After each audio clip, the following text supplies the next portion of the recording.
Before we begin tonight's podcast, guys, I want to give a small little shout out to our friend over on Twitch of me and Sally's good friend of Christina C, Franny TV, and all the other people over on the gaming court community. They're an awesome little community that only handle stuff of streamers that want to have fun, do entertaining things, but also we're also going to do a small thing where I don't believe you guys heard enough about the promotional side of the website Verve. Aaron, why don't you just tell people about the services that come with Verve.com? Oh God, shameless plug. Here we go. Verve. Type it in. It's free. You'll get access to a bunch of different channels, mostly anime. Crunchyroll and Funimation came together to create this thing, and they're offering specifics. Like, you ever watch the Nicktoons series, like Fairly Odd Parents, or God, what are some of the other ones? Or at the very end, they're like Frederator. That's who does it, right? Mm-hmm. They have their own channel on Verve, and it's more adult humor, if you will. They have a show called, Bravest Warriors, which is actually really funny. Anyways, all of it is free. They have a horror channel. They have, oh crap. So you mean to tell me I could watch my Fist of the North Star, my Berserk, my Dead Man Wonderland, my Dragon Ball Z, Dragon Ball Z Kai, Dragon Ball GT, Dragon Ball Super, all for free, but no premium service? Now see, there is the catch. Most of that, yes.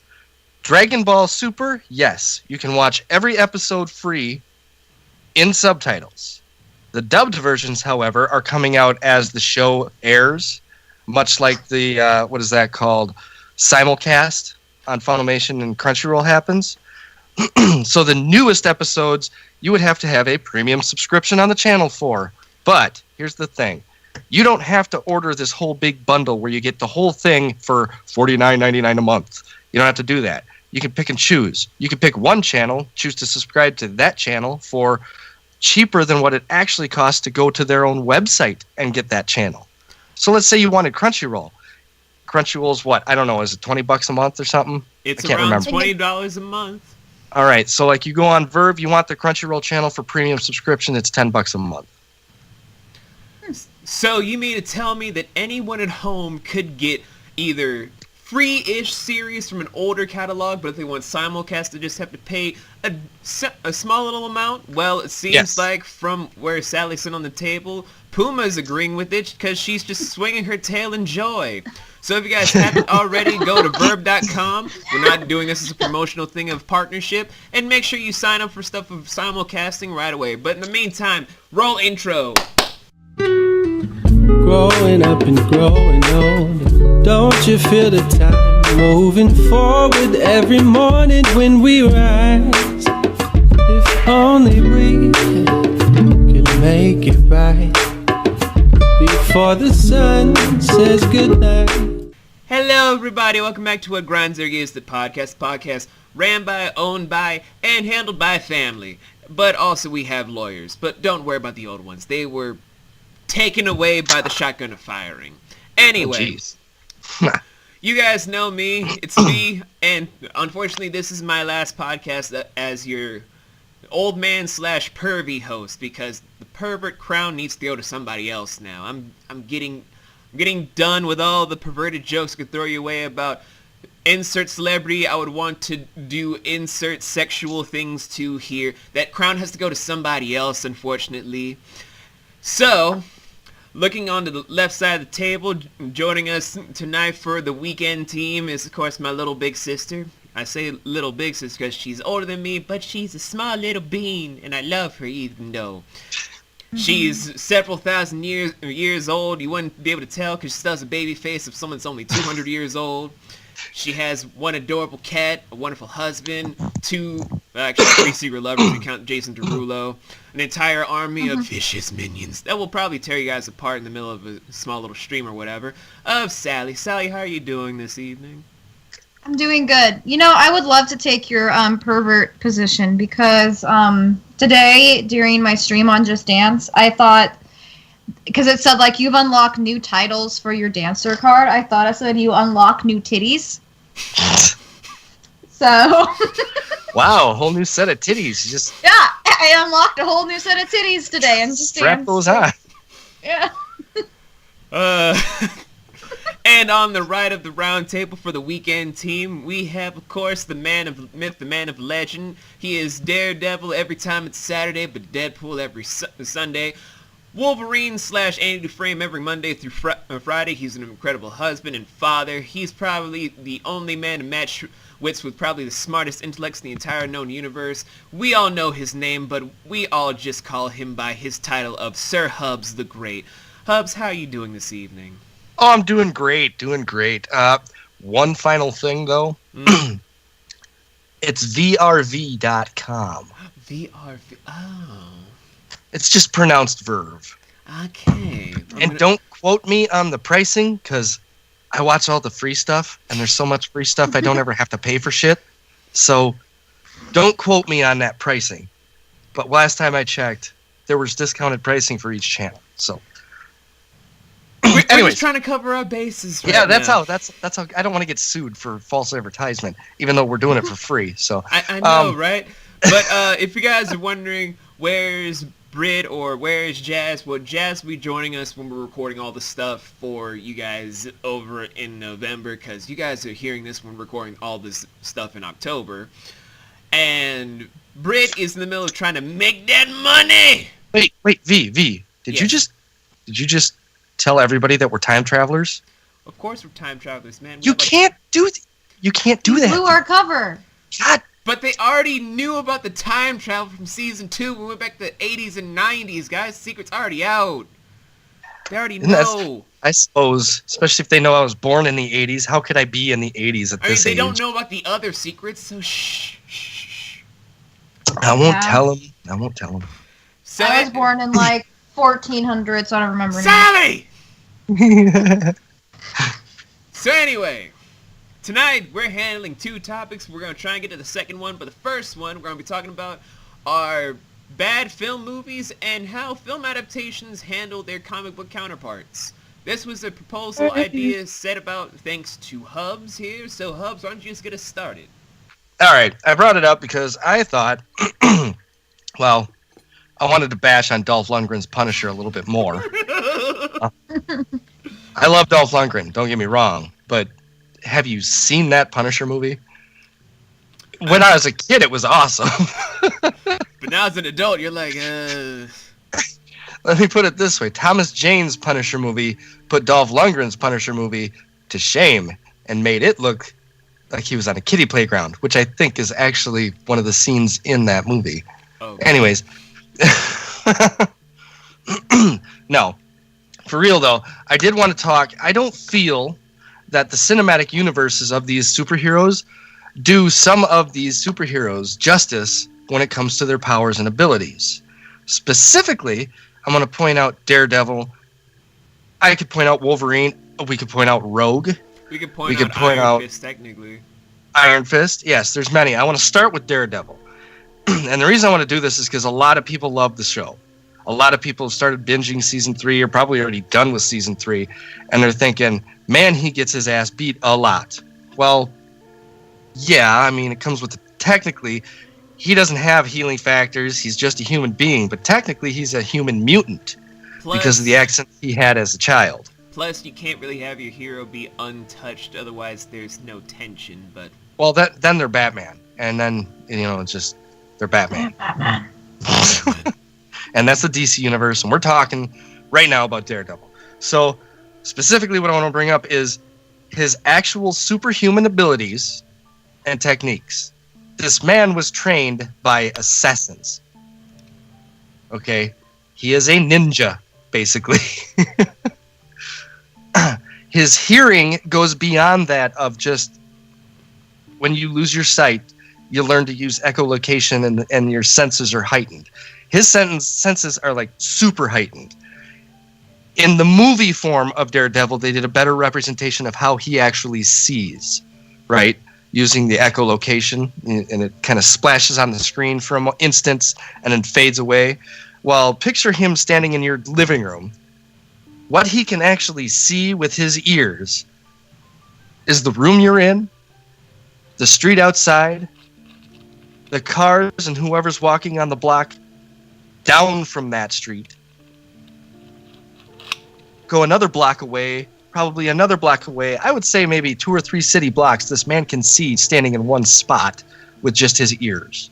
That's superhuman. You can't sneak up on the guy. You know what I mean? The other thing, his heightened reflexes. Like, they say it's the heightened senses, but it was like everything. And his hearing, his reflexes, his ability to dodge and do all the shit that he does. His taste is out of this world with how he can analyze stuff. And even from feel, he can actually remember someone from just a simple, like a tap on the cheek. He'll automatically remember that person from just brushing up against them for a small little moment. Right. And there's a cat on the table. There's a cat on.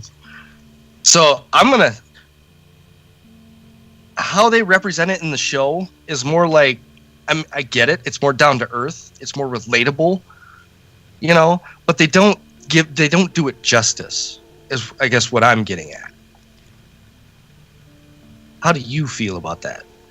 Honestly, I don't care that much about Daredevil. Oh, fine. No, and just hear me out. Like, out of all the people from, like, the street level heroes that they make for Marvel, Daredevil is on par with DC's Nightwing. But I love Nightwing. Exactly. He's my favorite Robin. Nightwing is probably a god amongst sidekicks turned superheroes to be able to become Batman alone in a better way than Bruce Wayne will ever be. Just like how Daredevil himself could rival, if not be better, than Captain America will ever be with the superhero serum.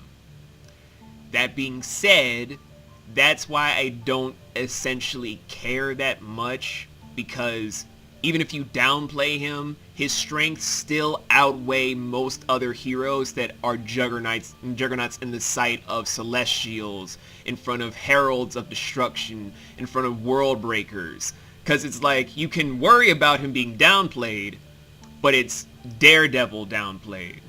It's Daredevil downplayed. It's like if they were to say Dracula was being downplayed. It's still Dracula. It's like if they were to say the original werewolf was downplayed. It's still the original werewolf. Be that as it may, they're still probably the most recognized threats that are underlooked because they look weak.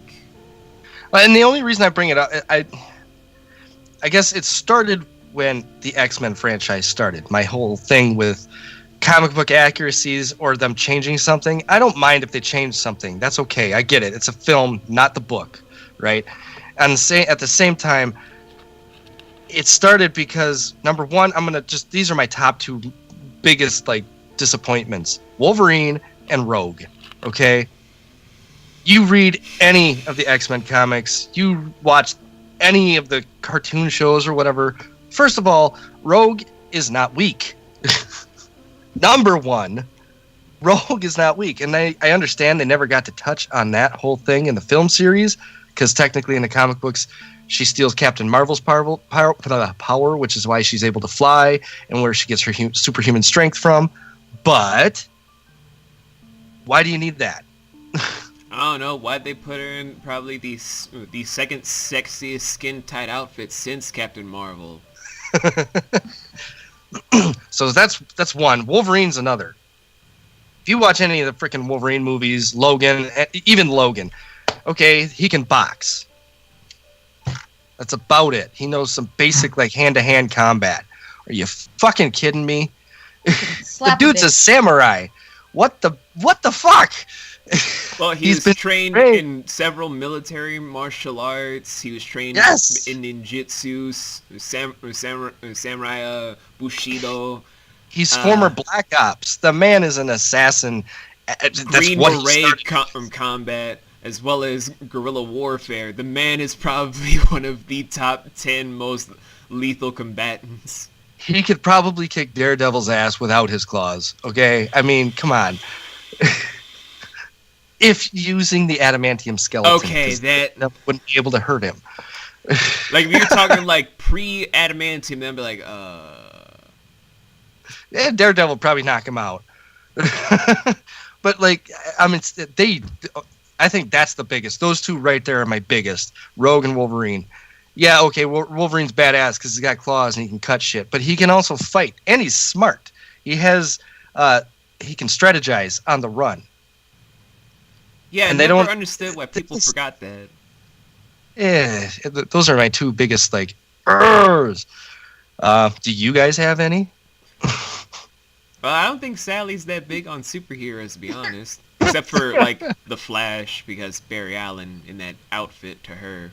Yeah, don't but know. the CW's doing a pretty good job with the They Flash. are, yeah. I really enjoy that show. And I think the last Flash I saw actually was the previous Flash series with, he actually does cameos in the new Flash series. He plays, not Barry Allen, but one from the other parallel universe. The older guy. Wally? Oh, yeah. No, not Wally. No, not Wally. The professor? No. Professor Zoom? No. He's an actual Flash. He's a Flash in the series. Oh, yeah, the older guy. There's Grant? The golden. Yeah. Yep. He actually played the Flash in the original Flash series Oh, back I in the didn't know that. 90s. Yeah, That's cool. he What's played his Barry name? Allen. Name like Grant something? Grant Gustin plays the Flash, but it's Yeah. the original Flash, not Barry Allen. No, I know who you're talking about. I thought the original Flash's name started with Grant. Or Garrett. Garrett, that's it. Garrett. Yeah. Garrett something. He's Why supposed can't I He's think like of supposed it? to be like a grandparent to Barry. Wally's Right, his but on cousin. on And the then show, Bart it's- Allen it's, is Barry Allen's son from the future. Jesse On the- Quick is like a partner to the Flash. Jesse. I love Jesse. Although Jesse, I think, wanted to have sex with Nightwing at some point. But I think everyone in the DC comics wanted to fuck Nightwing. Also, Wally actors- is my it's- baby. it's- I love Wally. It's not only does he play he plays Barry Allen's father on the new series. The actor's name is John Wesley Shipp. He Mhm. plays Henry Allen, which is Barry Allen's father on the show, and Jay Garrick. Jay Yeah, Garrett, Jay. the grandfather of Barry Allen. Thank you.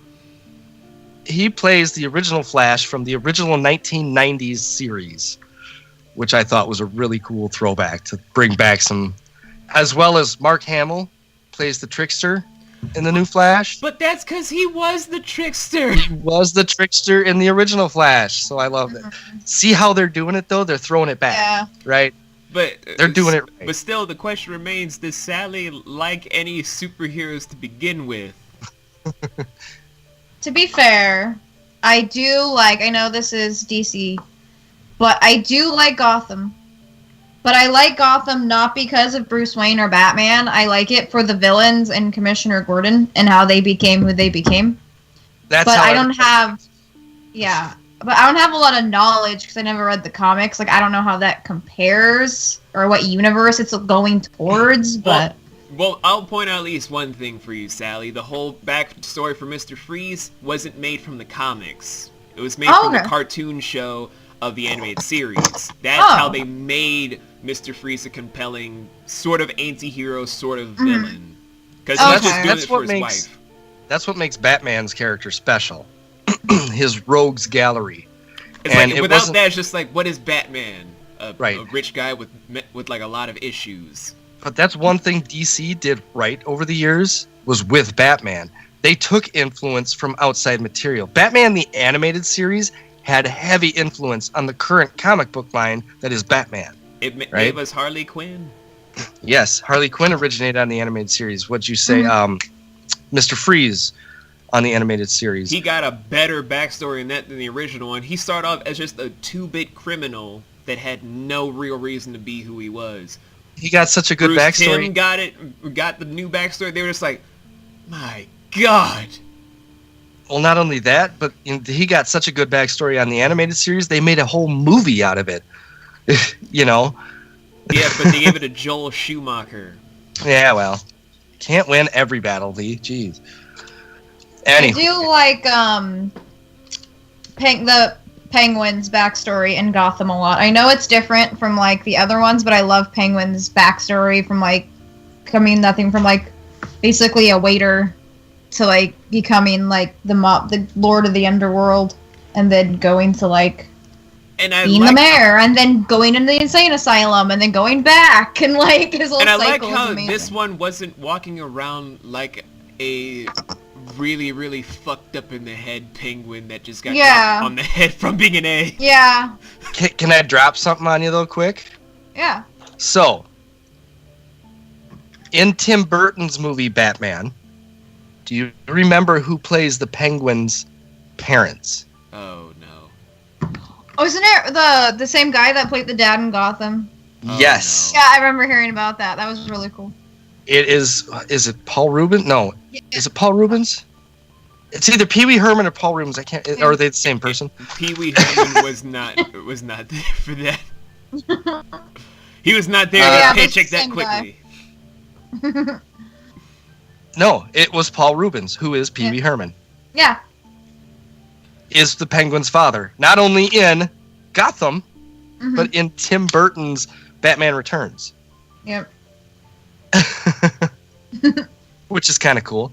That's a sad paycheck. Like, okay, Pee Wee, you gotta come on stage and get shot. What? Paycheck. Pee Wee's fine. Pee Wee's fine. He'll be fine. And speaking of Gotham, we, Cameron Monaghan, who was also on Shameless, he had his last episode 3 weeks ago on Shameless. Like, his character finally got written off. He had a good ending. Well, I don't know. By Shameless standards, he didn't die, so it's a good ending. But yeah, so I'm kind of interested to see, like, putting that full force into Jeremiah in the final season. Yeah. Gotham's basically final just the season. Joker. Yeah. Well, so last year, it was last year. The director said he wasn't going to be the Joker. Like, flat out said he wasn't going to be the Joker. They said Jerome wasn't going to be the never Joker. Gonna be the Joker. Yeah. His legacy would make the Joker. A Joker. And it was Jeremiah. The twin. Spoiler alert. Sorry. The twin. So it's never Jerome. They only said so it's his the legacy. Same, it's a loophole. They used a loophole. No. But he was gonna play the Joker regardless. Aaron, you gotta hear this. They only said his legacy would breed madness and dark laughter. They never said he would be the one that would be the Clown Prince. Just that his legacy would be the sowing seeds for it. I'm not saying the character in the show. I mean him, Cameron Monaghan. Yeah. No, Cameron obviously not the Joker. No, Cameron obviously knew, but unlike a certain actor that's for Marvel, he knows how to keep a secret. Yeah. You're not talking about Tom Holland, are you? You're not talking about Spider-Man, are we? That's not a secret, right? And he continually does it. Like, Tom Holland cannot get away from his selfie camera on his phone. Like... It's like, guys, there's no secrets whatsoever. I'm totally not in a new movie for Spider-Man. Fuck! Honestly, I think him doing this is a planned thing. It was like a strategized thing from Disney. Like, okay, we know you can't keep your mouth shut. And the reason I think this is because when they were filming the Infinity Gauntlet, they did not give Tom Holland the final script until he showed up to film those days. So he couldn't even read ahead. So... He couldn't. He admitted this on, I think it was either Jimmy Kimmel or Jimmy Fallon. It was one of the Tonight shows that he admitted this on. That he didn't even know that the script he had was the real script or the fake script, because he'd show up on set and it would be completely different from what he read the night before. You know? I mean, he's still a kid. He doesn't understand. Anyways, I want to get back to... He's like the real life version of Loki from Vikings. There's a scene in the first season where one of the characters looks at him and go, "Can you keep a secret?" And he goes, "No." And he just walks away with the wine like, "No." So tirade number 1 is now over. Aaron, you wanted to get back on topic? Yes. What's yours, V? Do you have any cinematic superheroes that you don't feel have been done justice when it comes to their powers or abilities? Well, in terms of powers and abilities, number one is gonna be Iron Fist, but I mostly chalked it up to the writers. I don't blame the actors, because the actors try their best, but I blame the writers. Mostly because they only limited Danny's powers mostly to just one fist for like the entirety, where when he originally left Kunlun, he could manipulate chi into both of his fists, as well as do a lot more stuff of chi-imbued powers that I swear to God I thought were imaginary. Not to mention, I agree. Not to mention the stuff of Jessica Jones. They wrote it where she couldn't fly. The bitch can fly. Well, I believe they addressed it. No. They did not. They only said that she can jump really high, and then they only made her fly once. She explained it in the show. Which is a bullshit excuse because she can fly. Yes, she can. But and if you look it up... She has telekinetic immunity after years with Kilgrave and training under different mutants. Right, well, and that's where season 1 Kilgrave is a big, issue with her, because that's telling that story of her and that telekinetic thing. But the flying thing, even if you look it up under her character bio, is limited. It even tells you it's limited. That's a bullshit retcon, and I will always fight that because they've always had her flying in different panels for stuff. That inconsistency bothers me. Okay. That's perfect. That's exactly what we're talking about, right? Not to mention, there's always my number 2 and number 1 favorite heroes from Marvel always getting the shaft in certain things. One, technically being Tony Stark as my number 2. Actually a number 3 if I'm being honest, because number 2 is Doctor Strange. Number 2, Doctor Strange, and number 1 being Black Panther. All three of these guys have a huge limit barrier to what they can and cannot do, no matter how much they try to go over their biggest feats. Because, for one, Vibranium is technically supposed to be a lot stronger, a lot more durable than Adamantium, because it's not only... I thought they were like polar opposites. Yes and no. Vibranium is technically, since it's an alien alloy as well as man-made refined, it has double the durability that comes from anything that's man-made. Where adamantium is liquid nanonite metal that can be man-made. It has its limitations though. It can be broken. Vibranium can adapt, can redistribute any sort of kinetic energy and make itself stronger. Right, which is why adamantium cannot cut vibranium. And it's the only thing that adamantium cannot penetrate. But vibranium can cut through virtually anything. But what they limit a lot of times are the stuff that comes from the fruit that gave T'Challa his powers, all the intellectual prowess that can come from certain suits that Tony has developed, and all the magical prowess that Doctor Strange can do without a stupid time stone around his fucking neck, because that wasn't in the Eye of Agamotto.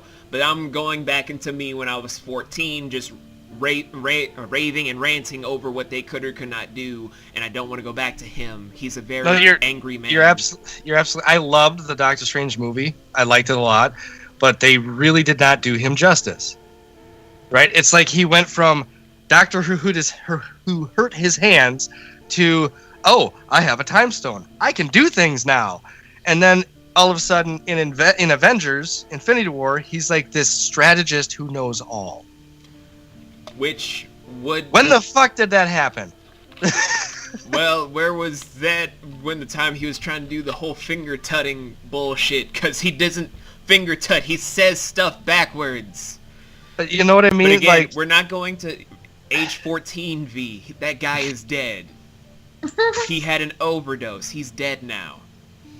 But but this is exactly the topics we're hitting. Like Doctor Strange, the cinematic universe is totally. Benedict Cumberbatch went from novice in magic to masterful at the end of the movie, and he didn't learn anything. But Wong at least learned Beyonce is bae. All right. But there have been at least some gems that actually did do good. They did some really good work. One, I would say, comes from, obviously, Gotham of Poison Ivy. Although the aging thing was the stupidest thing I've ever heard. Yeah, I heard about that. She went from like 12 to like 18 overnight or some shit like that. It's more like over like a day. Because she's now portrayed by a different actress, correct? Well, that's because the former actress, her contract ran up, and they're just like, who's still available and is still bangable?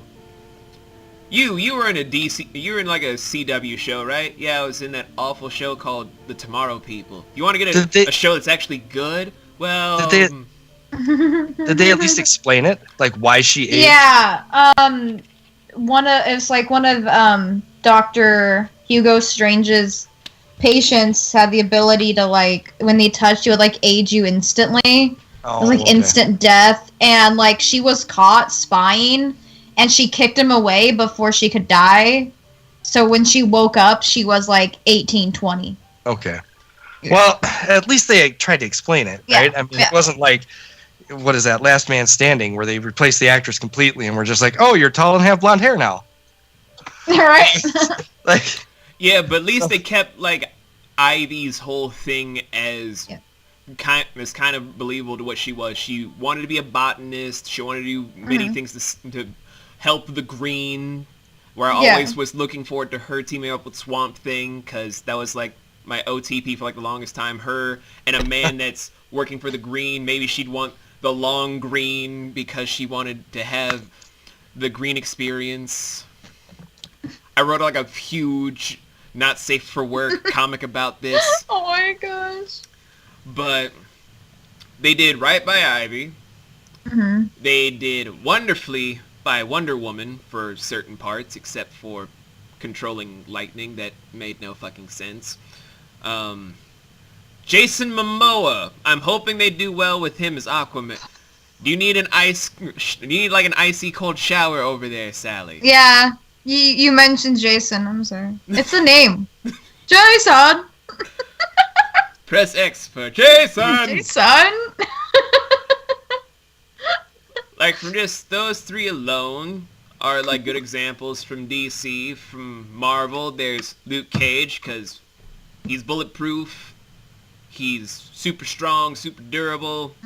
All the ladies want to have some quote-unquote hot coffee with Luke. Oh, jeez. I mean, everyone was just like, you want to have some hot coffee? With you want Luke? some hot coffee, Luke? You want some hot coffee? Like, ladies. He's bulletproof, but that doesn't mean his stamina is unlimited. So did you finish season 2? Almost. 3 episodes to go, and I'm still mad because I wanted that Hero for Hire season so badly. But we're going to get into that in a different podcast. Is second season better with the first season? Second season is wonderful for Luke Cage when that episode happened, because that made both characters actually look good. But again, we'll get into that in a different podcast. Another good hero from the Marvel side, I would have to say, is, oddly enough, Winter Soldier. They didn't do him dirty. They kept him just as he was. Best friend, kidnapped by Nazis, brainwashed, basically a born-again virgin because his real love interest was frozen solid, programmed to try and kill everybody, found his boyfriend, but his boyfriend had a beard at the time. Then he wanted to get his memory back, but they decided to write him, then get saved by Wakanda. And now he's White Wolf. And now he's going to be becoming Captain America. And he's also going to be probably fucking Black Widow. But we're also going to be knowing that because Black Widow fucks everybody. Really, she does. In the comics. Anyways. Yes. And then, on that same line, they did pretty well with Black Widow from what is shown. Yes, I agree. I mean, Scarlett Johansson... I think they could have given her more. They obviously could have given her more. I mean, they have enough money to give her a solo movie, but... Oh, yeah. But, I mean, Scarlett Johansson alone in a skin-tight outfit gets boys in theaters aside. But I'm almost glad that they didn't. Not because I don't think that it wouldn't have been a good movie. I think it would have been an excellent movie. But based on... What was that spy movie that Jennifer Lawrence made? Please don't remind me. What was that? Red Please don't Sparrow remind or me. something like that. Please don't remind me. Yeah, Red Sparrow or Please something. don't remind me. So, well, just hear me out, B. It wasn't very well received. It was a god-awful piece of trash. And she did Full Frontal in that freaking movie. Which Yes, my was boner blatant was very and- disappointed. But, not that matters. But, It was like seeing Charlize Theron face down, ass up in that ice-cold bath water. I was like, I have no boner for this, Charlie. Why are you in But- ice-cold water? but the reason I bring it up is because that could have been the Black Widow movie, right? Because in order to make a Black Widow movie, I suppose you could do it PG, but anybody who knows Black Widow, You can't do a you PG can't Black do a Widow PG Black movie. movie. It'd be like doing a PG Deadpool movie. It wouldn't have worked, right? It maybe would have done as well as the Wolverine movie, the first one. I mean, to be fair, that'd be like trying to make this whole thing a PG show. Well, Where the but you fuck would that understand- work? You're understanding what Yeah, I'm well. saying, right? Everybody, when X-Men Origins came out, everybody's like, why is it PG-13? Why is Ryan Reynolds' mouth shut? Why is Deadpool's mouth so shut? Why does he have swords coming out of his hands? Why is Will.i.am even in this movie? Actually, he wasn't the worst part. No, I'd have I'm to just saying, why was he even in this movie? He could have done so much better. And I think the worst part was Gambit. He didn't even have a Cajun accent, for fuck's sake, man. They didn't allow him to... This is one of the... Tirade number 2. This is one of the things I've always hated about how people treat Gambit. The man controls kinetic energy. That's the life energy that makes up every single component. He could manipulate time if he wanted to become He a could touch god. He could touch your freaking forehead and make your brain explode. I know! He's probably one of the most powerful mutants in the X-Men and no one gives him any respect. I think he's one of the most underrated. My favorite X-Men comic run is Wolverine and Gambit. That's because Gambit's the shit, man! Well, and they're what is that called? The way they work off each other. Wolverine is much more serious, and Gambit is Like a symbiotic relationship. hey, between mes two. amis, What's or up, mon ami. mes amis? You ready to go for another round in the bayou of secrets? Right? Like, and Channing Tatum playing Gambit, I was like, Sal's gonna 'cause need another he- a cold shower, people. he's from the South, man. Isn't he from Louisiana or something like that?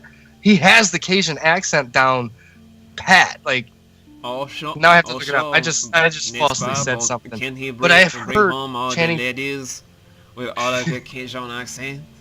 I have heard Channing Tatum do the Gambit voice. I've heard it, and it is fucking perfect. It reminds me of the X-Men animated series Gambit, and that's the only reference I have to go off of voice acting for it. Well, there's also X-Men Legacy, the video game, where he made a club in honor of Rogue, who died in that event of the video game. The video game is so terrible, but the combat system is all worth it. Anyway, but can they But give him the red contacts, though? What do you mean? Because Gambit's eyes are red. Black Oh. with red. Well, okay, so I think that would be something that they would definitely change. But Especially that's my with favorite where- aesthetic, though. I know. Well, I'm not saying that they won't be ever. I'm just saying I think it's something that would be activated with his power. Oh god, I'm having the Covenant flashbacks. I know. all over again. The reason I say it is because where they're taking the storyline with the mutants right now, and they've already done Days of Future Past. They've already done Logan, which isn't said to be part of the X-Men universe, but it clearly is. They even gave a backstory as to why there are no more mutants left. Well, that's to make a It would- separate future timeline to where the... I get it. Yeah, I get that. But it just seems to me like if they were going to put Gambit in there, it would be more like a defensive device where he could change his eye color for protection. You know what I mean? So they wouldn't be able to tell he was a mutant. Like they would use it somehow as a story device. I totally see it.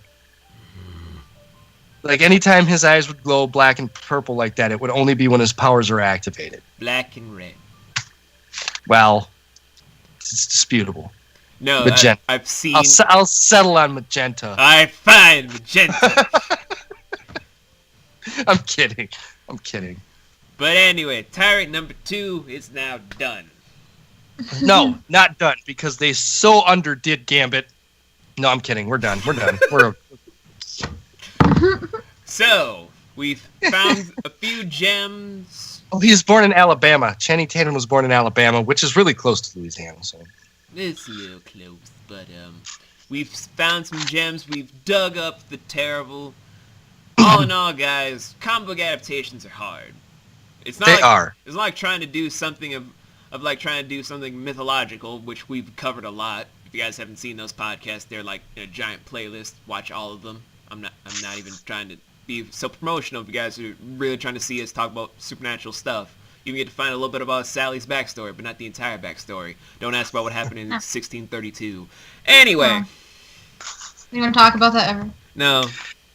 But I do want to say, with all due respect to all the tirades we had and all of our bickers and bitches, as V said, it's hard to do comic book films. Mm-hmm. Nobody's going to be happy. You know, you're not going to make everybody happy. You're going to have the comic purists who say this is not based on the comic book. It's totally different. You're going to have those who are newcomers who are going, oh, wow, this is really cool, and then read the comics and they're like, what? You're going to have those in-betweeners just like, well, now that we're in a new age, why don't we just change their whole thing to match our new agenda, because this is supposed to be equality time. Bitch, and then you're going to have people, like me who are, you know, Wolverine's my favorite character, and he is the most popular X-Men character of the whole cinematic franchise. And they just fail to do it justice. I loved the movies, though. You know what I mean? Don't get me wrong. I loved I even liked X-Men Origins. I love comic book movies. They remove me from reality and get me into a new world to see things that I wouldn't see if I had to face reality every day, right? So I love all the comic book movies. That's not to say that I don't have my gripes. I've never seen Aaron so happy, Sally. Have you? No. So, with that being said, comic book movies are hard. Comic book adaptations are hard, as The Walking Dead is finding out with their failing ratings. Yes, but speaking of things that people find very, very weird, it's time for topic number 2 of this long-ass podcast, where we are going over controversial books and movies. Okay. Should we start with the Bible? That's not really a That's a whole nother book. podcast. That's more or less a walking minefield where I am not sorry. comfortable going over stuff That's that a Christians whole will frown nother day. upon. But didn't you say we're just controversial books? Yes, but I don't feel like making like the number Christians one. just come down and being just like, what the did you just say? Okay. How about the Necronomicon? Necronomicon. Well, if it was real. I'd rather not talk about whether or not it's real or not. So, I'm going to start off with one controversial movie that people with all good intention should never talk about. And I'm only going to say the name once. Okay. Okay? Is everyone ready for me to bleep this out after I... Dragon Ball live action? No, I said I can't. I can only going to say once, not something I'm going to have to bleach my mouth out for. Okay, I'm ready. What was that, B? What? I'm so sorry. I had to. I'm glad you did. I'm glad you did, because that name is very racist. It was made by one of my least favorite directors, who I hope to God if I meet him in person to just keep hitting him again and again and again and again and again and again and again and please get off my grandfather's side and again and again. Wait. So it's like the scene from The Hateful Eight where Samuel L. Jackson is talking to the dude about how he killed his son. No, I was thinking more like the Simpsons scene where there's like, stop, he's already dead. I thought biting off a guy's dick and then making him eat it was pretty fucking horrible. Oh, no, I'm not going for American Gods. I'm going for, stop, he's already dead. But no, that movie is controversial for a lot of people because, one, it's a pure black rabbit that's portrayed as a pimp, a gambler that likes to play craps, has a white man in blackface, which if you guys have seen the news, someone on the Today Show didn't understand and thought that was a good Halloween costume. And She's special. And thought black people should do whiteface. But they do. At least Dave Chappelle does. That's because when he does whiteface, people just laugh because they don't know how to take it. When other people do it, it's like, wow. I'm not complaining. Don't take that the wrong way. When Dave Chappelle did whiteface, it was fucking hilarious.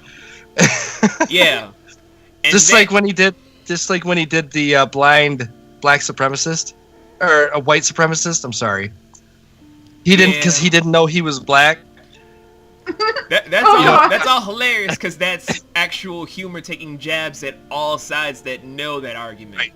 When you do a film where you're just openly doing all the stereotypes to make people very uncomfortable and pissed off, it's one of those reasons why I hate Fritz the Cat so much, because they had to do everything fucking racist. If you're Jewish, you obviously have the yarmulkes and with the dreidel-like stuff and the curly ass goddamn sideburns. If you're black, you obviously talk ignorant, try to make a lot of people feel bad because they're white, and just try to all of a sudden start a race riot in the middle of New York City. If you're a part of the United States, you beat chickens to death with a spiked club. This man deserves to die. Fuck Ralph Bakshi. What's his name? We don't do that every day? Ralph Bakshi, the man that made Wizards, the first Lord of the Rings movies, and... I didn't know he made the animated movies? The animated one. I don't know. I didn't know he made those. But he made the first ever XXX rated cartoon film that, to this day, I'm just like, you made a film about domestic terrorism, racism, and all this sort of stuff, and got away with it. And there was no message in it? It wasn't like he was using it as a device to... It was just blatant? Let me put it to you like this, and the film is about a gray furred cat that's trying to find the truth as an existentialist by smoking weed and fucking people. And then going off to try and find the truth by talking to black people, leading one black guy to get shot dead by the police in the middle of the streets, and burning his college down, and hitching a ride with neo-Nazis. And seeing neo-Nazis gang rape one of the neo-Nazi members' girlfriends and just being like, hey guys, that's not cool. And just sitting there watching. And then setting off a domestic terrorist bomb that would have taken out the entire power grid if not killed several thousand people in California. And then ends the movie in a group orgy in the fucking hospital. What message is that? That's a trip. Don't Fear do and LSD. Loathing in Las Vegas had more of a message. Wow. So, that's my take on one. There's just film. silence. We needed a moment of silence there. Yeah. That's one of my controversial movies. You guys got one? I got a book. Tell us the book, child. Spill the tea. Ghost Set a Watchman from Harper Lee, and I air quote from Harper Lee because it's never truly confirmed if it was from her because of how different everything was, like, characterized with Atticus. What you mean? She wrote to Kill a Mockingbird as well, correct? Yeah, yes. They've just recently this year removed that book for racism from Isn't that book about trying to teach people not to judge others by their skin? That's what we all thought. But apparently the international community did not believe that. And they removed To Kill a Mockingbird from, what the hell was it? It was part of, she won a Pulitzer Prize for it, didn't she? Yes. I think they removed her Pulitzer standing because of that book. What? Why? Yeah. Okay, besides, just hearing that. Let me verify. I don't want to go off and say these things and then all of a sudden I am completely wrong because I'm an idiot. But what is this book that you say is controversial? Ghost Set a Watchman it's after To Kill a Mockingbird. So it's when Scout is a young woman. She is going off to college, and she goes back to visit her dad, and she finds out that he's been supporting racists. He's actually a racist. Like, Atticus Finch, the one who said, all these, like, things, like, you should, like, look into who the person are. You don't judge someone by their skin. To put in a black man in court when no one else would. Fought for him. And then he turns out to be a massive fucking racist in the second book. What? And everyone was so pissed. Like, I was like, what the fuck? What? Like, well, okay, it was a total character change from, like... Well, sort of. So To Kill a Mockingbird, he represents a black man, yes. Yeah. But he is racist. He has every stereotype about what that black man has done. The only reason he isn't treating him that way in the courtroom is because it's his job not to. That's and true. They made that pretty clear in the book. That was what the controversy was about in To Kill a Mockingbird. Yeah. A racist defending a black man. How's that controversial, though? That just means that he knows what's just, even if it means supporting his deepest enemy, which is something any person would aspire to say.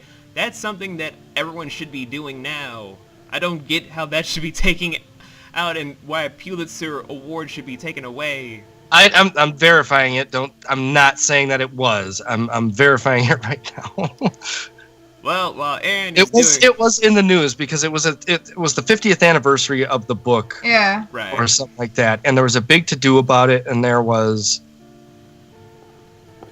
I'm not going to I'm not going to confirm cuz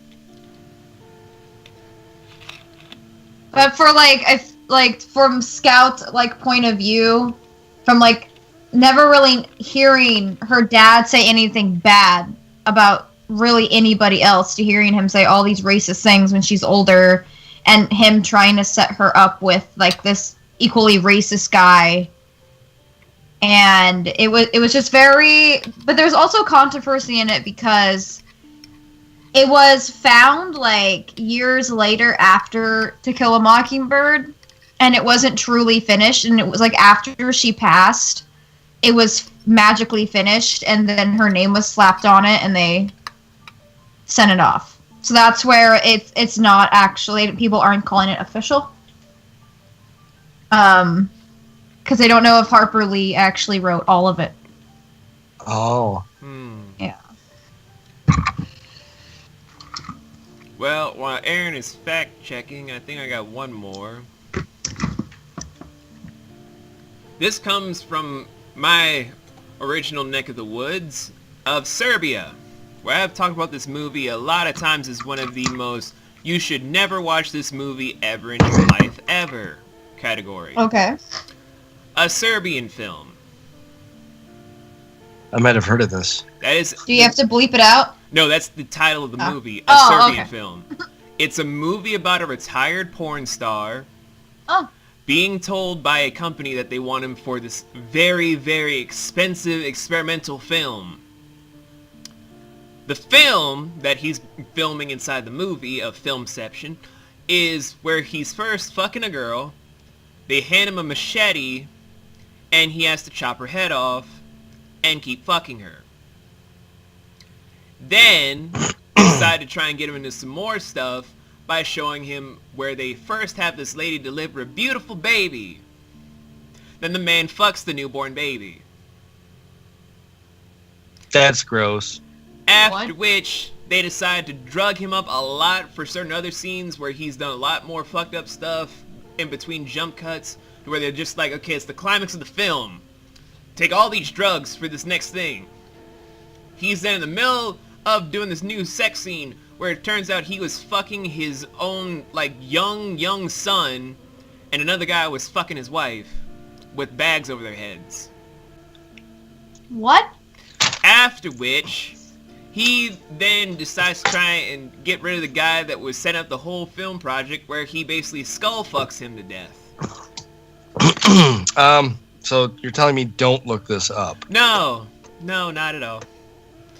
And then the film ends with them doing a family-based suicide, because just I just fucked my child, I cannot live with myself, my wife got raped, we're all gonna just do group suicide right now.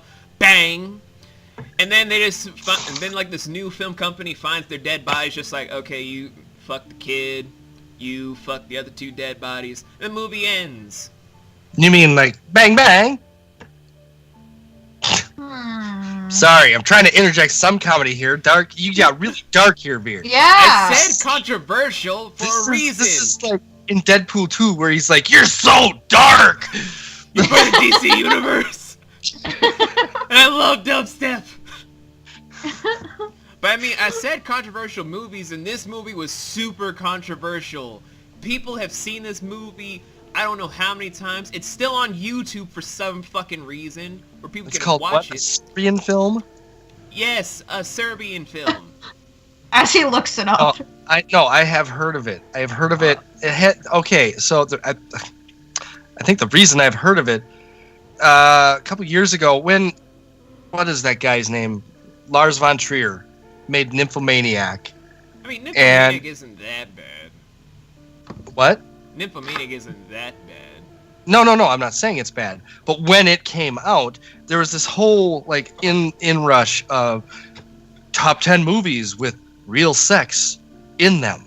Because obviously Lars von Trier likes to use real sex in his movies, but not call it porn. Yeah. So do many other directors. And this movie was on that list. And I think that's where I know it from. Yeah, it is. Like, I only knew about it because they were just like, okay, it's fucked up movie day. No, guys, you already showed me all the Human Centipede movies. This is before Human Centipede 3 came out, by the way. And I was like, I already lost my lunch and my soul. What else can you do? We have a film from your old neck of the woods. What's it called? A Serbian film. Okay, what's the title? That's the title. Okay. Then basically 2 hours and 15 minutes later, I'm in the middle of the room, rocking in a fetal position, just like, I want to die. I want to die. I want to die. I want to die. I want to die. Okay. Not to like shift completely off here. I'm going to use this movie. It's not controversial now. But it was then. Because so many themes from the movie are now repeated that I believe, have become accustomed to seeing them, or desensitized, if you'd like, to seeing them in horror films that at the time were just so taboo. I'm going to throw out there The Exorcist. It's the first movie of its kind to have people literally walking out because they could not take it. They were vomiting. They were, having visceral reactions to it. Almost like, some of the reaction videos you see to Paranormal Activity movies where they take the film from inside the theater when people are experiencing it. The Exorcist had people vomiting and walking out of their shows because it, at the time, was the most realistic and horrific thing they had ever seen. Nobody had ever seen a teenager, literal teenager, in God, what's her name? Something Blair. Why can't I think of her name? Blair? Linda Blair. There it is. Who was a literal teenager at the time. I forget. What was she? 12, 13, or 14? Yeah. I can't remember.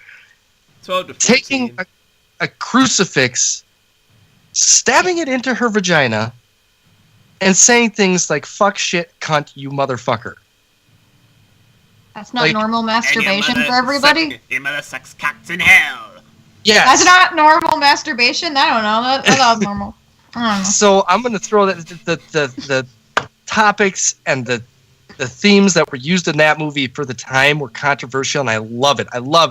That's one of my favorite horror films of all time. It's a is The Exorcist. horror film. Even though it ends badly, and the sequels suck. Of course they suck. Nothing can beat the original in a lot of things. Well, but I mean, the original had one thing down. It's a true tale of what happens when you mess with the devil, right?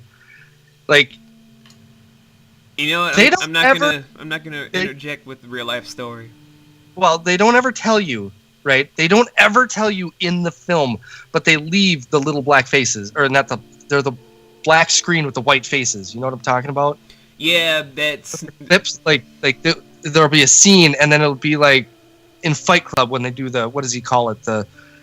He adds one frame of his penis. You know what I'm saying? but it's a face. And they don't ever tell you who the demon. I mean, they tell you who the demon is, but they don't ever tell you it's the devil. I believe they tell you it's Pazuzu. Pazuzu right? isn't really a profiled devil from the Court of Nine, but that's a whole nother discussion for another day. I don't really feel like telling people how I know all this stuff about demonology. Well, but Pazuzu is a Mesopotamian demon. Yes and no. Which existed before Christianity and all the other religions, and I'm not going to get deep into it. He's a demon older than Christianity, which would seem to suggest. Part of the Court of Nine, no. Which would seem to suggest that you're dealing with the devil, right? Or at least one of the devils. One of them. I will say that. I cannot go any further. So the fact that they gave the backstory, they told you the demon, the fact that you can look up who that demon is, even it was set to such a realistic point of view, and not to mention, it's loosely based off of a German exorcism, a real life German exorcism. There's an exorcism in Germany where they have tapes, like recorded tapes, not videotapes, audio tapes of this exorcism taking place. And of course, it's all in German. That's where this story came from, was a true story, right? And the themes and the things they used were causing people to vomit and walk out of the theaters. I think that is pretty, if not controversial, at least effective in a horror sense. And then they went from like something like that to the Human Centipede. Those people were vomiting for other reasons. That's because that was a terrible, terrible fucking film. No, actually, so the premise is like Tusk, okay? And I think we mentioned this in another podcast, V. We've mentioned so many things, but I'm still just like, there is nothing I would want to see of, let's put people from asshole to asshole. Ass to mouth. They went ass to mouth, V. Yeah. Mouth to asshole still. But, so, did I tell you that Jenny and her friend and I watched Tusk? And at the end of it, I was like, wow, that was fucked up. And they were, like, emotionally scarred. Like, what the fuck did I just watch? I'm like, oh, you just watched a dude get turned into a walrus. What's so fucked up about that? Apparently, I have seen too many things in horror films. Freddy Krueger has robbed me of my soul. I didn't find it. I mean, it was fucked up, but I was like, yeah.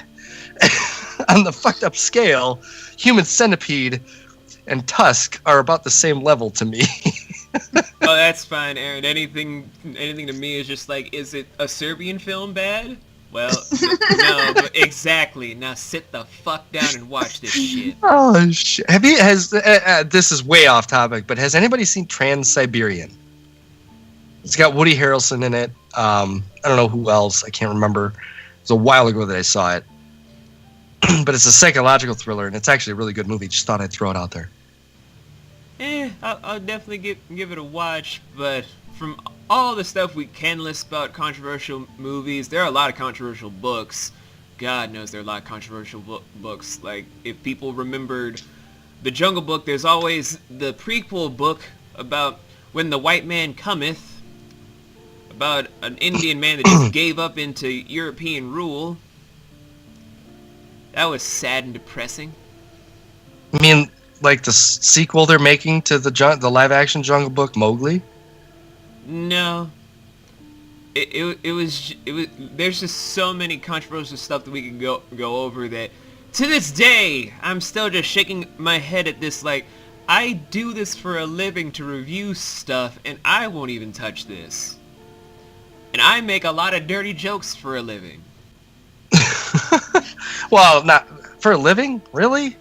Well, I mean, people... Dirty jokes for a living? People watch me do reviews for all sorts of stuff where I just interject dirty jokes, and then I do comedy stand-ups where I do dirty jokes. Like, Sally's trying to get me to do stand-up, in Spokane where I'm just like, there's so many people just gonna be looking at me with all these dirty jokes I'm about to throw out. Ah, well. I got one for you, V. How about the Communist Manifesto? I could definitely see that being very controversial for many reasons. How about this one? The Adventures of Huckleberry Finn. How's that controversial? Okay. Because of the way they treat Injun Joe. I mean, he's literally called Injun Joe throughout the whole book. And you're talking to someone that wasn't originally born here. You have to look though, like at the time that was written, that wasn't controversial at the time. You're right. It's like Yeah. it's just Absolutely like right. I remember though a joke about they had N-word Jim with them on the boat. Yeah. And that joke still comes back to me whenever I was a huge fan of Family. Which I was like, believe- what did you just say? Oh, I thought those are just called. Hey, that is our word. You cannot say that word. Which I believe is from Huck Finn, isn't it? Yeah. I think so. It is, yeah. But the jokes they've made So- ever since are just classic. But what they don't like get into in the book, because they shouldn't have to, and what observers like me who had Huckleberry Finn was mandatory reading in middle school for us. Was Yep, it? same. Right. Same. To Kill a Mockingbird was mandatory reading for us in high school. Yep. I think they still should be. The relationship that they show between Huck Finn and who's his best friend? Huck Finn and Tom. Tom Sawyer. That's yeah, right. Tom. Tom Sawyer. Who's the lawyer, right? I thought Tom Anyway, Sawyer was just a dick. Anyways, the relationship that those two young boys have with the two ethnic characters in the book is a good one. It's not a negative one. Mm-hmm. That's just how those characters are known, right? I'm not saying that makes that okay. I'm not saying that. In today's society, it does not make that okay, right? But if you're portraying something historically true, this is the way people talked 100 years ago. You know what I mean? Mm-hmm. But the relationship between the characters was a good relationship until the end with Joe. I believe it turned bad, didn't it? I can't remember. It's been a long time since I read the books. I don't remember. You'll have to read the books to to get what I'm saying. The language, yes, it's harsh and it's cruel and should not be repeated or should not be spoken. But in literature, in the book, the relationship between the characters isn't that of these are young kids talking to people. They're not young kids or young white kids talking to slaves. You know what I mean? Oh, that's beautiful when you put it like that. Then there's Easy Ages saying it was a young white guy trying to run away with a strong, virile black man. I'm like, where the hell does that come from? Like when I guess I'd have to picture yourself as a 10-year-old kid who hears all the adults. This is how they talk. So you're off with your friends. I'm sure you remember being a teenager. I didn't swear and say all those nasty words in front of my parents, but I sure as hell said shit and fuck when I was out with my friends, right? No, that wasn't me. You fucking liar. Anyway, No, I mean, I was literally allowed to say whatever the fuck I wanted. Oh, well, that's not like, so that's the way most of it was for us. Like, you hear your parents or the adults talk a certain way, but you know you're not supposed to say it because you'll get in trouble for it, but they can say it because they're adults. And then when you're out with your friends, you're totally saying all that shit, right? You're shit, man. I got so fucking wasted last night. How many Mountain Dews did you drink? 12 Mountain Dews, motherfucker. I think my insides are on fire. Like you're trying to be an adult. And that's what that book portrays. It portrays these two boys are pretending to be adults by running away and floating down the Mississippi with Joe. Not Jim, but Joe. No, not Joe. Jim. Yeah. God, I can't remember it now. The language they use is harsh, yes. But it's a portrayal of what the past was. And the relationship between the characters is a good one. Not with Joe, but with Jim. I'm getting this right now. I hope I'm getting this right. Joe and Jim are so close. Anyways. Injun Jim and N-word Joe. No, it's Injun Joe and N-word Jim. Okay, now I'm confused. Yeah, You just gotta read it. You have to read it. No, between Yes. Joe and Jim. Oh. It would be like, okay, if we had film in the 1800s, which we had photographs, but not necessarily. Film was in its early stages, right? I mean, yeah. Why do you think Valerie doesn't talk about her modeling career? But if we had like film like we can see it today in the 17 and early 1800s, it would be like if people went back and watched this and saw their great-great-great-grandparents saying these words and were like, nope, that's not history. Let's just destroy the tape. You know? Nah. True. You can't fucking do that. Nah. Mhm. Yes, the language is harsh. Yes, the story is probably a bit whitewashed. This is the reality that it was in America back then, and this is what we don't want to go back to. Right, Disney? Right? So, I understand why it's controversial today. But back in the day, you're just like, oh, let me see why this is controversial. This is the time period. Nowadays, Exactly. it's like, I'm super sensitive. I'm a walking vagina.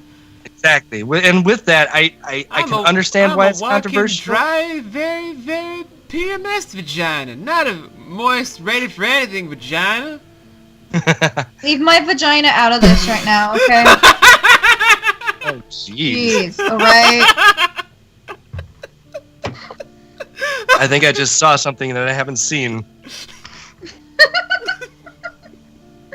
Anyways, at the same time, I don't understand why it's controversial. How can you have such thin skin?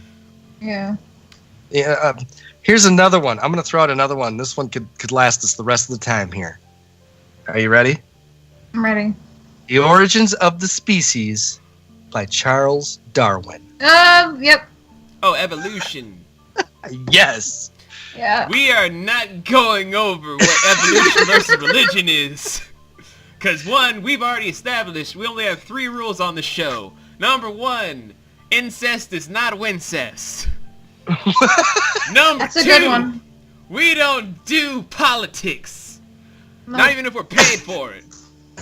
And number 3, religion is sounds out like- the door. Wait, what? Religion is out the door. Like, remember Monday when we were setting up for today, and the Jehovah's Witnesses were knocking on the door saying they want to have a shout out? I like Robin Williams' take on Jehovah's Witnesses. We don't do shit for religions. No. Next time, and it doesn't matter what religion this is, comes walking up to your door, and they knock. You just show up to the front door naked, and when they ask, have you found Jesus? You say, let's go find him. That works really good. I mean, we all accept everyone else's beliefs here. We all know Sally over here is a proud Buddhist. We all know that everyone else here is wherever the fuck it is, and no one wants to talk about what my belief system is. I'm agnostic. Agnostic. There you go. I believe, but I don't believe in organized religion, which I don't even want to hear the arguments for, because I don't run a religion. So, So basically, we all respect everyone else's religion, but if you guys want to bring that here, we're just gonna literally throw that out the door. Or you guys. oh, wait a second, V. This is about evolution, not religion. What's the difference? Because that's the debate of evolution versus religion that's been going on for decades now. Yes, And I'm tired of people bringing that to my attention of... But V, this again brings in another controversial book, the Bible. The Bible never says Jesus didn't ride a dinosaur. Oh, right. There's no mention But we've of already dinosaurs in the Bible, which established means, stuff therefore, with they the could Bible possibly crosses exist. Christianity. We don't do religion on this show. Oh, I'm trying so hard. Trying. Okay. One last one, and then I'll throw it back to you. Here, give me a second. I'm going through the list of the 25 most controversial books of all time. That's why. We had to make that incest is not wincest rule after the joke that Phoenix did during the meeting like 4 months ago. Ooh. Okay. So actually, here's a twofer. Not because they're written by the same person, but because it was mandatory reading for us, again, in high school and middle school. Hit me. And I want your thoughts on it. Hit me. 1984 Oh. and A Brave New World. Aldous Huxley and A George Brave Orwell. New World in 1984, I can understand why that's controversial, but I also see why that reflects parallels into today. Yes. And that makes especially it scary. in the UK. That makes it very scary how paralleled a novel like 1984 is. So for those of you who don't know, 1984 involves, if you've ever heard the saying, well, that's just Big Brother watching you. As a matter of fact, there's even a famous hit TV cable show, reality show called Big Brother. Wow. And basically it's the same premise, but everywhere. In the UK now, they have a surveillance state.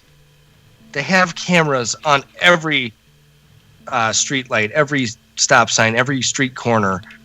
There are surveillance cameras. They are watching you. And in the book, what this is, they have cameras everywhere watching you, because if you show dissent, they're going to bring you in, they're going to break you down and brainwash you into believing that Big Brother is your friend. And also to turn in any others who show dissent against the state. This is why this was a big problem at the time. It was written by George Orwell. But what's scary is that that's the very state that not only the UK is going through, but the world at large is, due to the huge fear-monger that's going on, that's making that whole Watchmen state happen.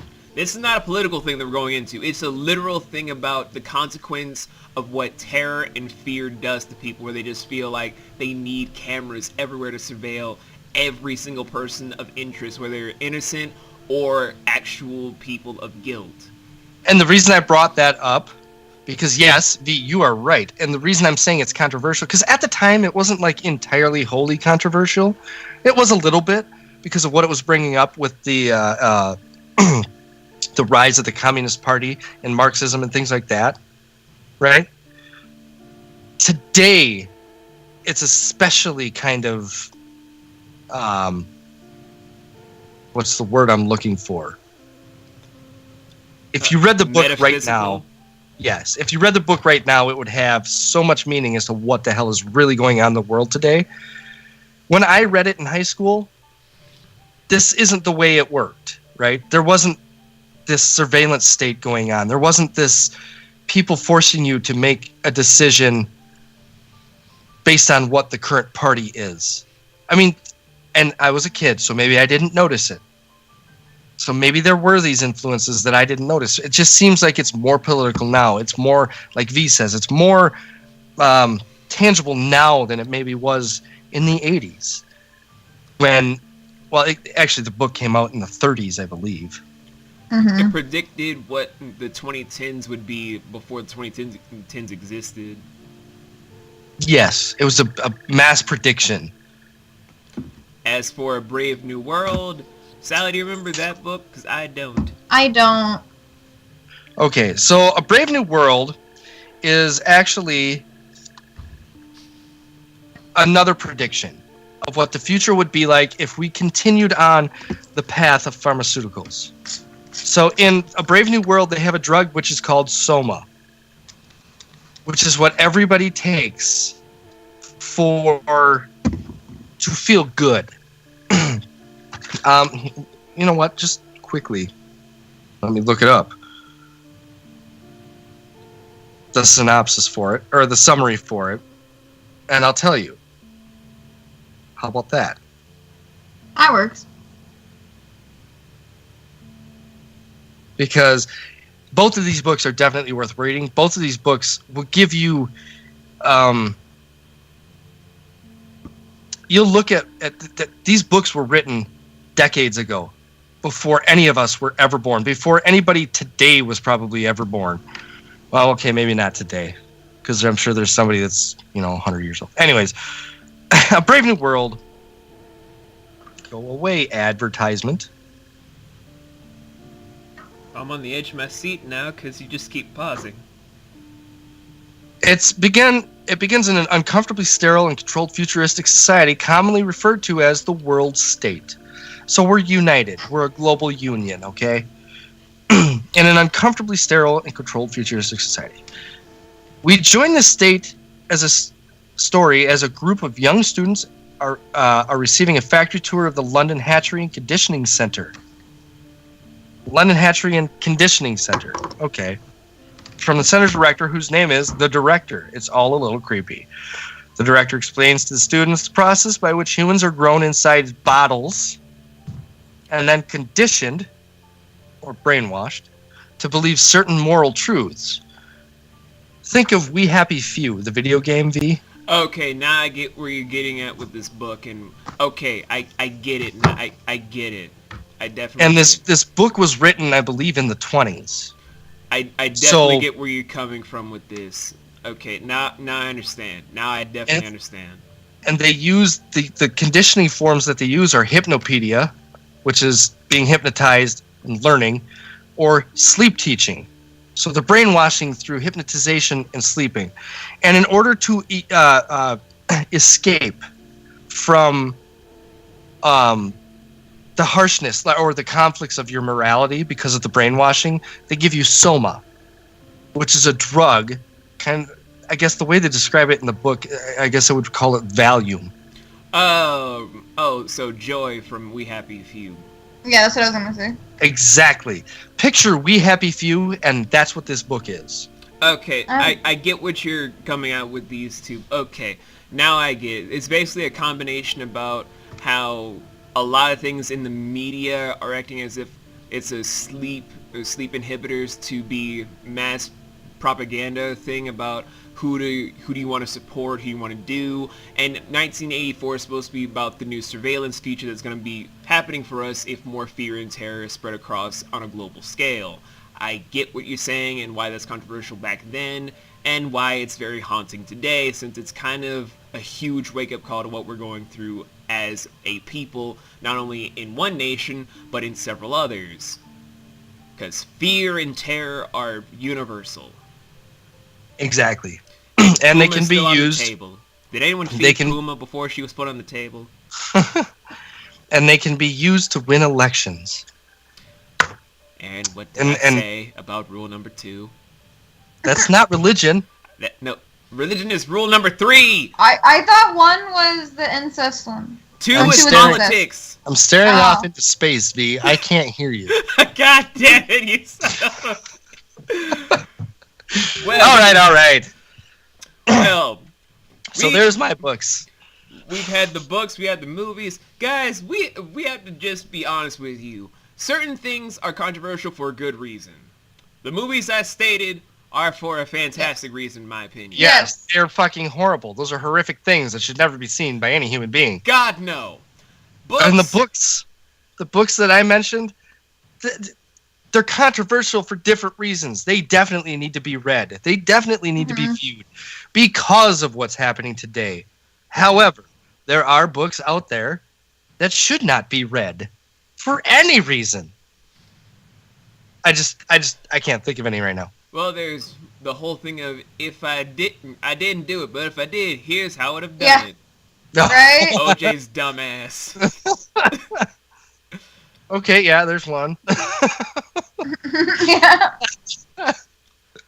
If you ever come across the book with an upside down cross on it, I'd steer clear. Just yeah.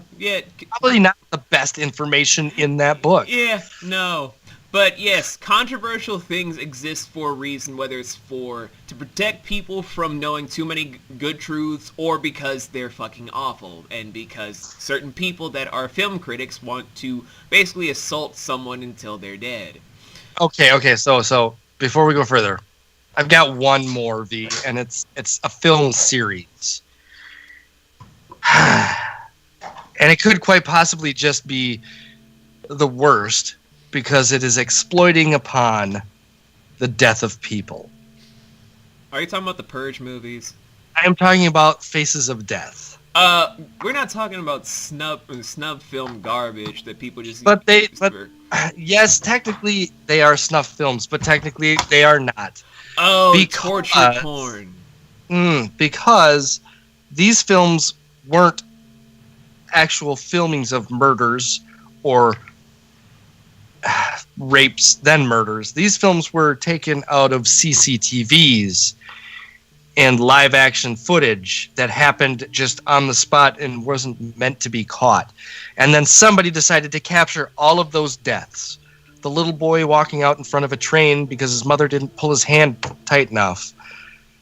All of those things were caught, captured, collected, and then put onto VHS in the 90s.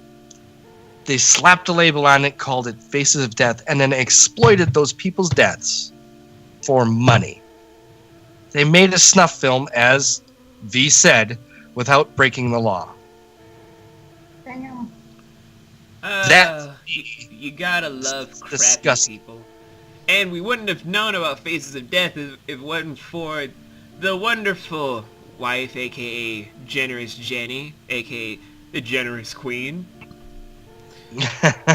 Although I still feel bad for her because she watched that. No, that wasn't an option for her. She's a young girl, and that is what her parents were watching, or the guardians were watching at the time, so she was forced. I know, that's why I still feel bad. It was a form of abuse that should probably... Maybe why she has a morbid sense of humor sometimes, and maybe why she's into horror films, but not like that. Like, she can't watch those things anymore. There's certain horror films she can't watch because there's too much gore in it. I remember the Faces of Death because at the time my brother-in-law worked GM night shifts. Mm-hmm.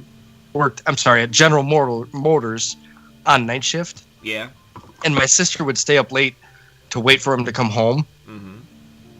And I would stay up with her in the summertime.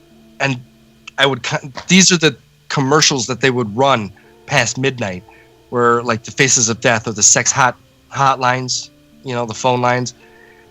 So it's not something that they even tried to hide, really. Oh, we'll just wait till past midnight, and no kids will see it, right? So even I knew about them, but I wasn't going to ask mom and dad to get me that because it's disgusting.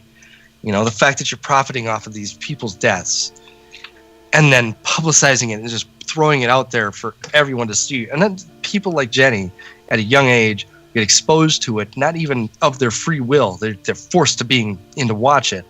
And that's a form of abuse and PTSD later on in life. It is. But then there are also the cases of just you're learning self-defense and... It's so dark! I have a purring pussy on my lap. Here, let's make this less dark. Leave it to Sally to raise the bar. I'm having a PTSD flashback, and all of a sudden, purring pussy. Yes, what we just did there, that's what's called relating horror with sex. The human centipede all over right there. We always have a plan, guys. We always have a plan. Even if you never notice it, we always just come up with a plan out of nowhere. But yes, before we do all this similar stuff, we're just going to have our final thoughts. Who wants to start off with these final thoughts? I mean, Sally's over here with a purring pussy, so you guys can either see if it's like she has a vibrator in her actual vagina, or she has a actual purring cat. We'll never know, because the camera's never on. Never know. Oh, I can see clearly. I don't know about you. Oh god, there's a butthole. Jesus. Okay, that was... That's just going to muddle it up more right there. Okay, I'm going to start. Let's start the summary. So, I'm going to say this. There's controversial, and then there's true controversy, right? Yes. And then there's a third category. Shit that should never have been fucking done in the first place, you sick fuck. Okay? That's my label for it. Controversial is something that affects the time, right? I'm sorry, controversy. Controversy is something that affects what's happening now, presently, currently, right now. So there was a controversy 30 years ago, but it may no longer be controversial, right? And then there are things that transcend that. Books, movies, that transcend what controversial is. And what is the definition of controversial? Something that causes ire in the public eye. Something that causes you to question what's going on. And to me, I think that's the most important thing. When you look at books that are written in the 30s, the 20s, the 50s, and you're reading them today, and you can see parallels of what these people were thinking back then. This is the direction that we're going if we don't stop this. And you read those books, and you say, holy shit. This is from 1950? They knew the future better than we did.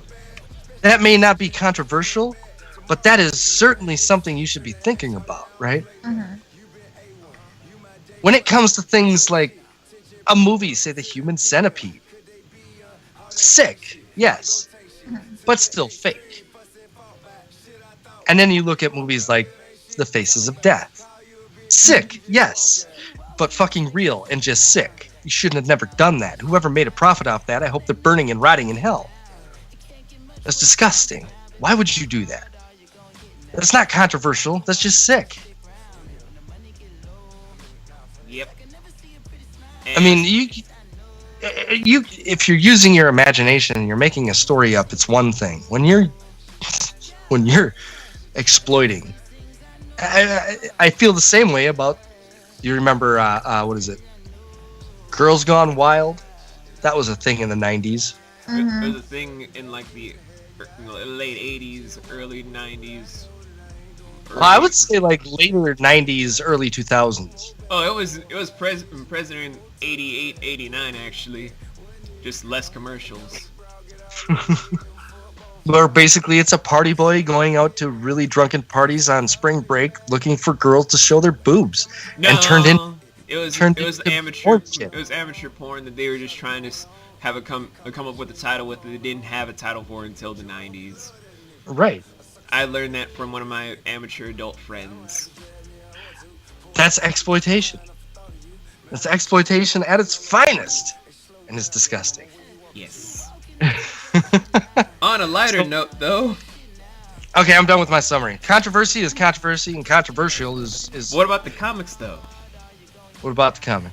That was our first topic, Gary. Oh, God. I forgot. So, okay, summary for the first topic. You're not going to please everybody with a film adaptation of a comic book. You're not going to please everybody with a new writer in a comic book volume. It's just not going to happen. You can't please everybody. But if you can please the majority, you've done an all right job, in my mind. And I'm saying that from the perspective of somebody who loves absolutely every comic book movie, including the Dolph Lundgren Punisher. Yes, it sucked. I am agreeing to that, but I still liked it. So what I'm saying is, for those of you who are true comic book fans, who read them to kind of escape whatever reality you were living in, and were less focused on what the storyline was and more focused on the character profile itself, you don't mind the current comic book adaptations. And if you do, that's okay. Everybody has their opinion and not everybody can be pleased. Even I have my gripes. I complained about the way they portrayed Daredevil's superhuman abilities. But I still love the fucking series. It's still a great show. I still love Iron Fist, even though I'm not getting the whole story. I still love the Logan movie, even though it has nothing to do with anything in the comics. It's completely standalone from anything cinematic and comic book verse, period. And I still love it. Because I love the character profile.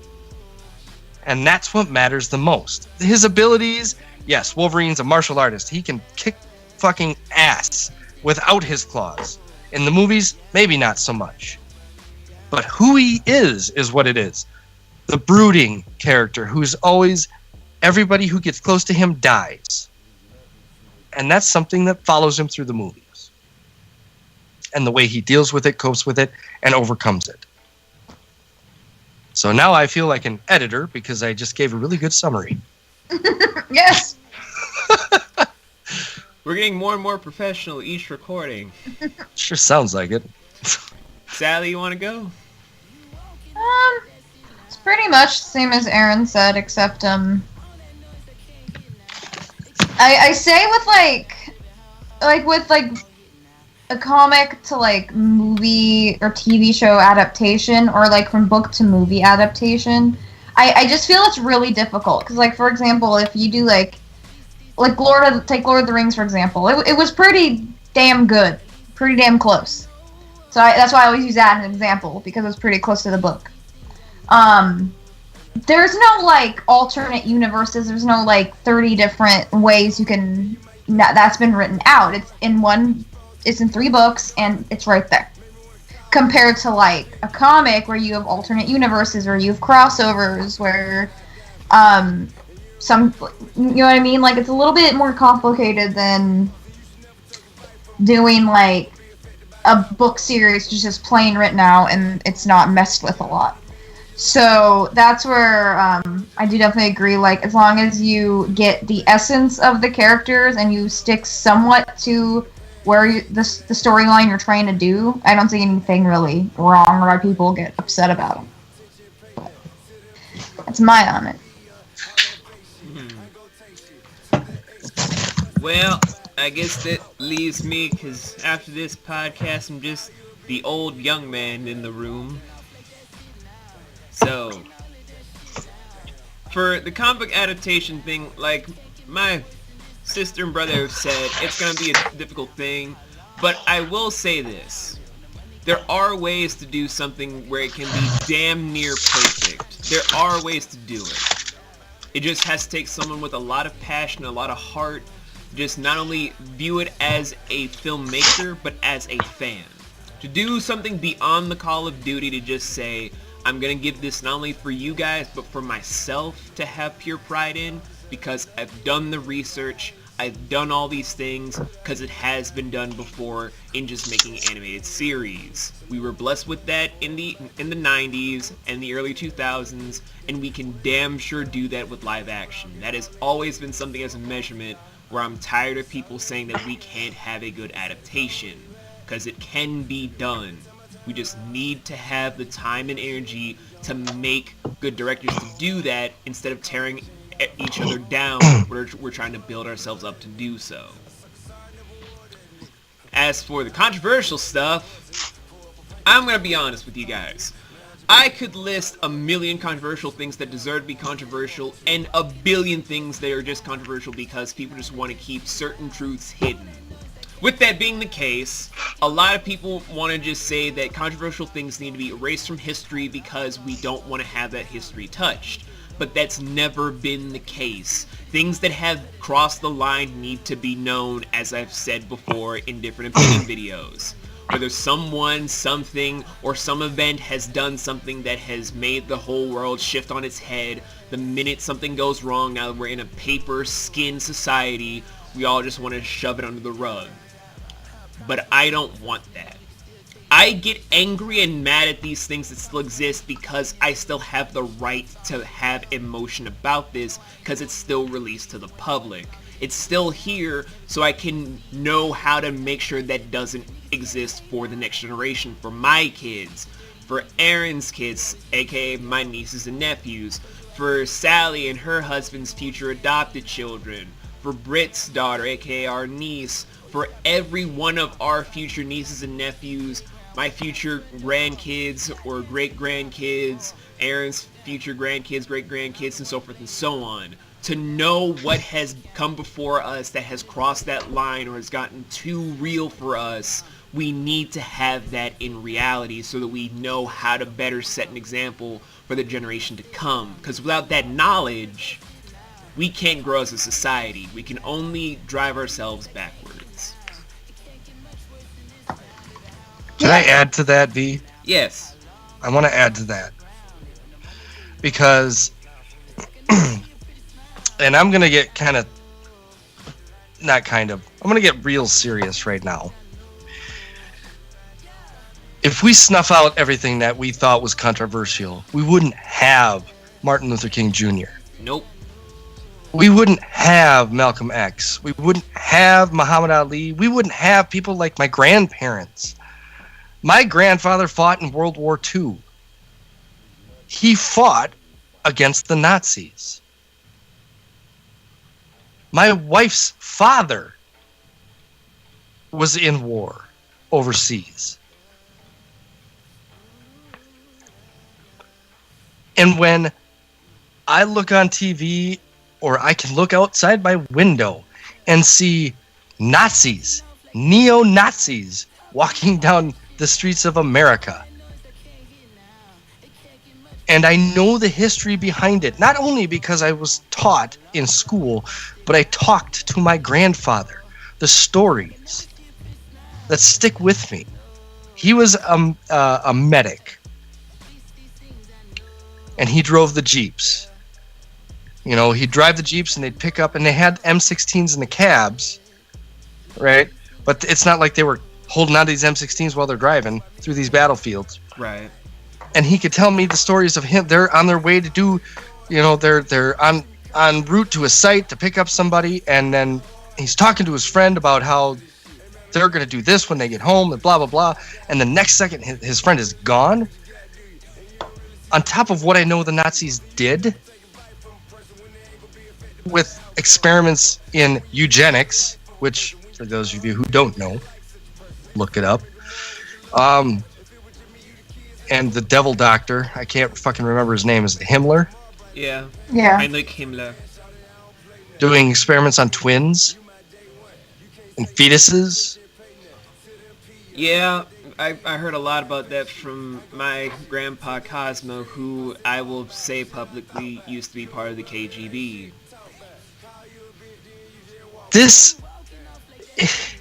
These are things that without the knowledge, if we'd have wiped it out and whitewashed it, not like, if we'd have dumbed it down and I didn't get to hear the things that I got to hear, I wouldn't understand now that if I looked outside my window, and I asked my mom this when I saw the things in Charlottesville going on, with the white supremacists and the neo-Nazis walking side by side down the streets. And I looked at my mom and I said, what do you think Grandpa would say? What do you think he would do? That he would have gotten up, he would have gotten his gun, and he would have walked out there. Because neo-Nazis or Nazis, they are the enemy. To him, that's what they were. They were killing his friends. They killed 6 million Jewish people. That is just the victims of the Holocaust. That is not counting the lives of all of the other nations that fought in that war.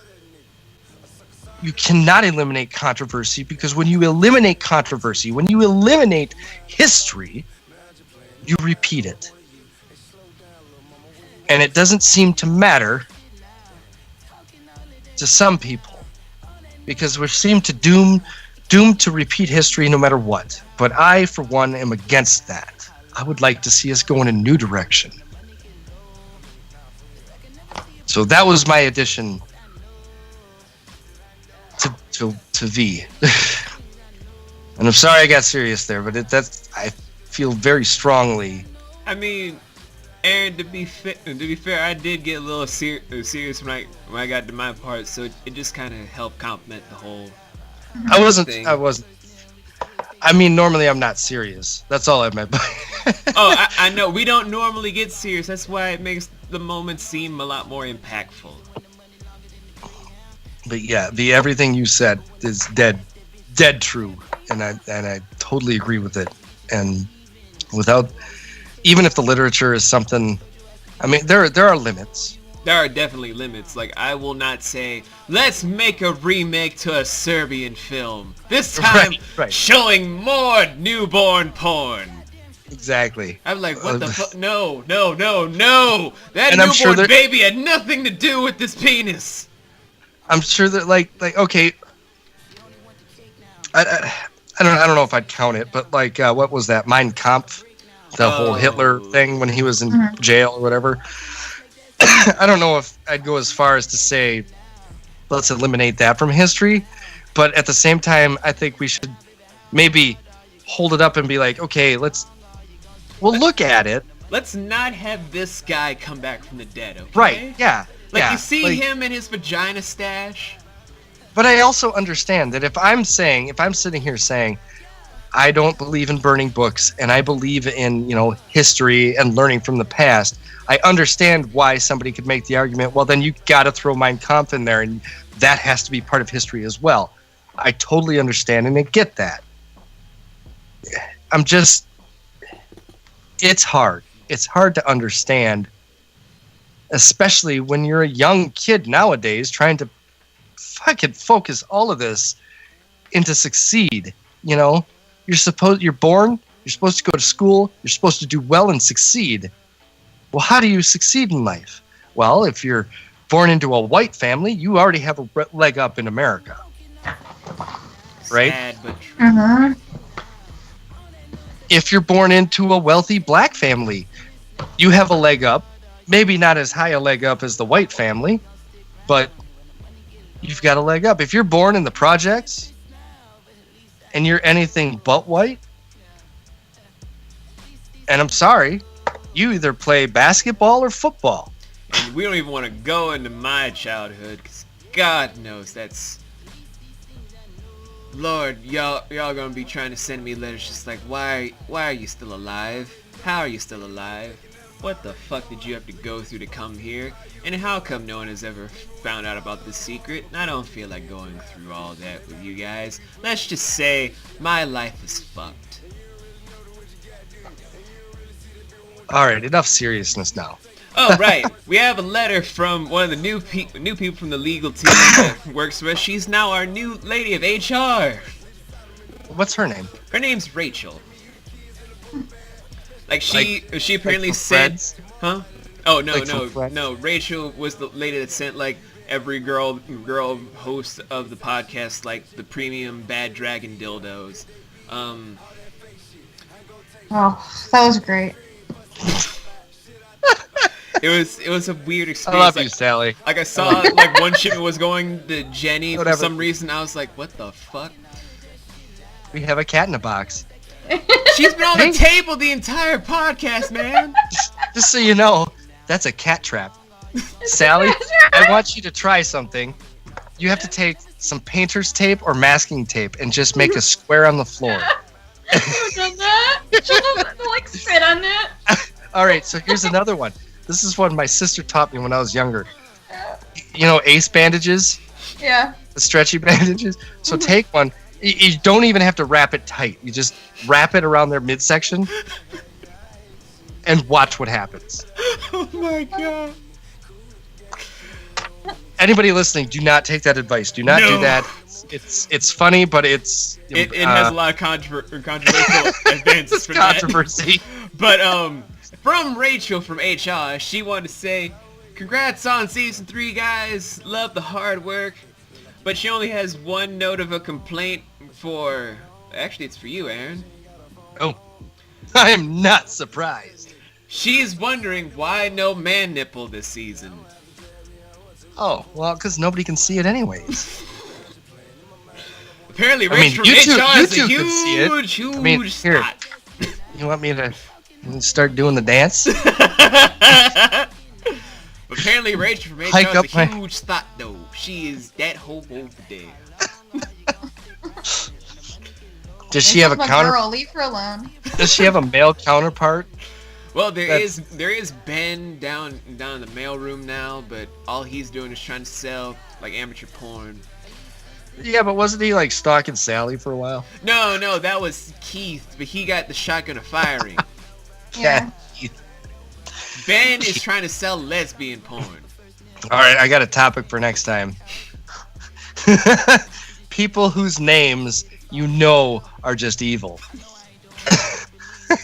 Everybody's got them. Everybody. Come on. When I say... maybe I'll just save it because well, no, I'm going to... When I say the name Jessica, what comes to mind?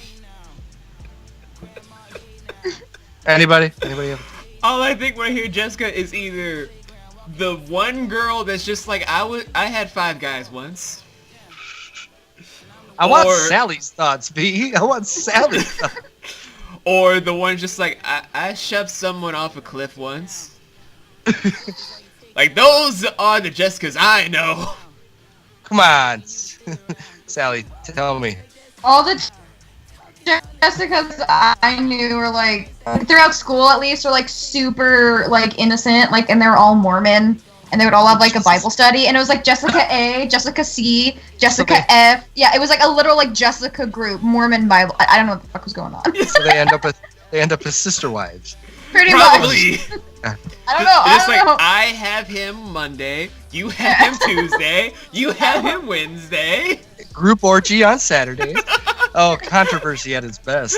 Oh my god. Okay, how about Sasha? Actually know at least 5 Sashas that have done prostitution and porn. When I hear that name, I just think of someone who could like kick your ass and then be like, "I'm gonna buy you lunch and let's be friends." That is perfect. That is fucking perfect, Sally. And then you accept it because she'll kick your ass, and then you're like, "Oh, at least she buys me food." The reason it's perfect is because V's point or V's idea of it, and then yours combined is exactly what it was. Oh god. Okay, let's get into the male names. Well, it's supposed to be for next time. We'll expound upon this later. Okay. But I gotta give at least one male name drop here. Okay. How about we're ready? Dirk. Dirk. Dirk. Dirk. Dark. Dirk. Yes, Dirk. Dark. Dirk. He lost his house, his dog, He's his sitting on wife, his tractor and his trailer. truck got a flat tire. He's sitting on his tractor trailer because he's like, maybe next time he'll think before he cheats. Yeah.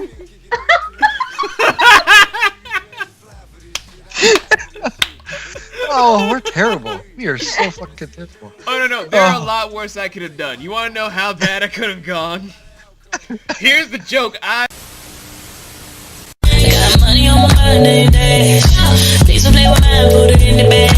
Usually I can leave it in the past. You gon' make me have to show my ass. Ooh, I can love you till the sun comes up. Let me love your body down. You don't even really gotta ask.